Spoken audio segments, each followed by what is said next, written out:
तो देखिए, सवाल बड़ा है कि महाराष्ट्र में सरकार की सस्पेंस पर आखिर कब तक और कितना इंतजार करना होगा। महाराष्ट्र में हुई महाविजय के बाद राजधानी दिल्ली में हुई महायुति की बैठक में मानो सब कुछ साफ हो गया था कि महाराष्ट्र में देवेंद्र फडणवीस मुख्यमंत्री और शिंदे पवार उप मुख्यमंत्री होंगे। मगर शिवसेना नेताओं के बयान और एकनाथ शिंदे के अचानक से गांव जाने ने सस्पेंस बढ़ा दिया है कि क्या अभी सीएम और सरकार पर बात नहीं बन पाई है।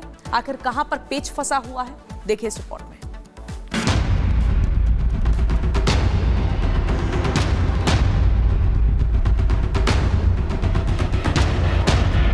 सरकार बनाने में हमारी तरफ से कोई अड़चन नहीं है। भारतीय जनता पार्टी के वरिष्ठ नेता जो निर्णय लेंगे मुख्यमंत्री पद के बारे में, उसको हमारा शिवसेना का पूरी तरह समर्थन है। हमारी महायुति में कभी भी कोई एक दूसरे के प्रति अलग मत ये रहा नहीं है।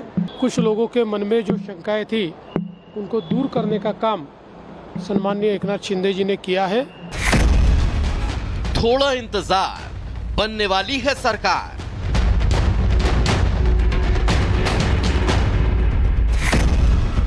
सियासी तनाव, गृह मंत्रालय पर दांव, मंत्रालय पर फंसा पेंच, सस्पेंस से बढ़ा क्रेज।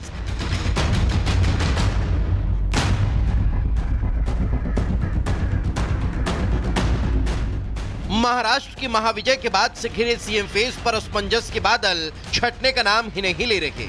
सर्द मौसम में गर्म होती महाराष्ट्र की सियासत भी कोहरे की धुंध में थोड़ी धुंधली नजर आती है। जहां दिल्ली में हुई बैठक के बाद लगा मानो तमाम अटकलों, अफवाहों और उहापोह के बीच महाराष्ट्र की सियासी पिक्चर रिलीज होने वाली है।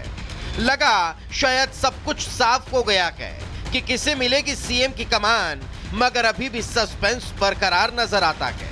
बीजेपी के दिग्गजों के साथ महायुति के नेताओं की हुई बैठक ने मानो महाराष्ट्र की महाविजय के बाद सरकार के साकार स्वरूप को आकार दे दिया था कि अचानक शिवसेना के नेता भरत गोगावले और संजय शिरसाट के बयानों ने सियासी सस्पेंस बढ़ा दिया। बताया जा रहा है मुख्यमंत्री नाराज हैं कि नहीं, कुछ नहीं, नाराज विराज कुछ नहीं। ये कभी नाराज दिख रहा है क्या आपको? हाँ, ऐसे कुछ नहीं। लेकिन वो गांव चले गए। गांव चले, थोड़ा रिलैक्स होने के लिए गए हैं। अभी इतनी भागदौड़ की, इतनी मेहनत की, 2-3 दिन में रिलैक्स होके आएंगे और बात। गृह मंत्रालय की मांग की आप लोगों ने? मांग तो की है, देखा जाएगा। आपको लगता है मिलेगा गृह मंत्रालय? देखा जाएगा। मांग किया, अभी उनके डीसीएम थे तभी उनके पास था ना गृह मंत्री, हमारा मुख्यमंत्री होके, तो अभी हम लोगों ने मांगा है, तो गलती क्या है? नहीं, सीएम साहब ऐसी जो भी राजकीय पेच प्रसंग आता है या तो उनको लगता है कि अपने को सोचने के लिए वक्त चाहिए, तो वो उनका गांव को प्रायोरिटी देते हैं। दरेगांव जाते हैं, वहाँ ना उनका मोबाइल लगता है ना कुछ लगता है। एक आराम से एक बड़ा निर्णय लेने का रहा तो हमेशा वो दरेगांव गए हैं। बड़ा निर्णय तो लेंगे जरूर। ये पॉलिटिकल जो हलचल हो रही है, जो उथल पुथल हो रही है, क्या करना चाहिए नहीं करना चाहिए, उसके बारे में वो जरूर निर्णय लेंगे। 6 दिन पहले ही तो साथ में मिठाई खाई, लेकिन सीएम पद और सरकार पर बात न बन पाई और नेताओं के बयानों ने टेंशन बढ़ाई तो सवाल उठा। फडणवीस, शिंदे, पवार दिल्ली में अमित शाह से मिले।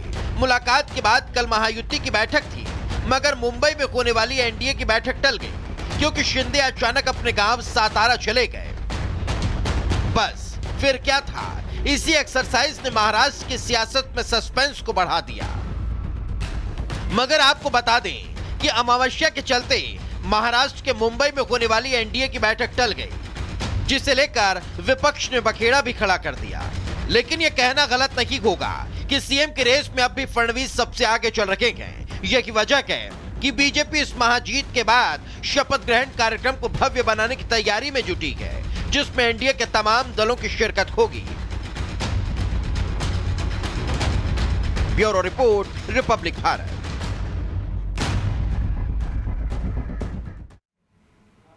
और मुंबई से कोमल हमारे साथ जुड़ गई। कोमल, देखिए अभी ही प्रचंड जनादेश मिला महाराष्ट्र में, उसके बाद मंथनों का दौर शुरू हुआ। ऐसा लगा कि जो पिक्चर है वो क्लियर हो गई है और यहाँ पर सीएम और सरकार को लेकर के बात बन गई है। लेकिन एकाएक एकनाथ शिंदे जो है वो गांव चले जाते हैं और बयानबाजियां तो हम देख ही रहे हैं। क्या पेच फंसा हुआ है अभी भी?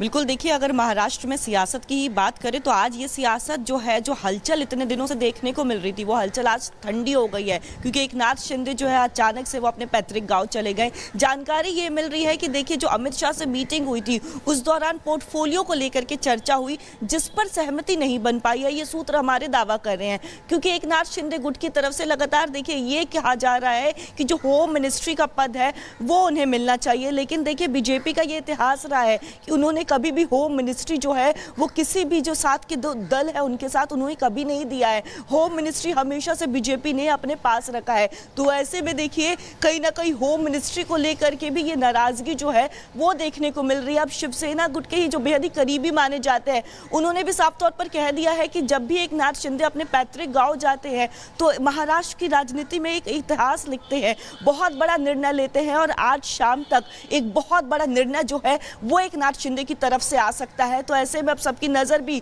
सबकी निगाहें वहां टिकी हुई है कि आखिर आज शाम तक एकनाथ शिंदे क्या जो है बहुत बड़ा निर्णय ले सकते हैं क्या, क्योंकि देखिए लगातार पेच जो है वो पोर्टफोलियो को लेकर के फंस रहा है। वित्त मंत्रालय जो है, जो सूत्र हमारे दावा कर रहे हैं, वित्त मंत्रालय अजीत पवार के गुट को मिलेगा, वही दूसरी तरफ होम मिनिस्ट्री को लेकर के पेच फंसा हुआ है, क्योंकि अर्बन डेवलपमेंट मिनिस्ट्री की बात करें तो काजल बिल्कुल पेच फंसा हुआ है और इंतजार ये हो रहा है कि नतीजे आ चुके हैं। प्रचंड बहुमत मिला है महायुति को, लेकिन सरकार पर कोई फैसला अब तक नहीं लिया गया है और एकनाथ शिंदे अचानक से गांव चले गए हैं। इसको लेकर भी तमाम तरह के सवाल खड़े हो रहे हैं कि आखिर ऐसा क्यों।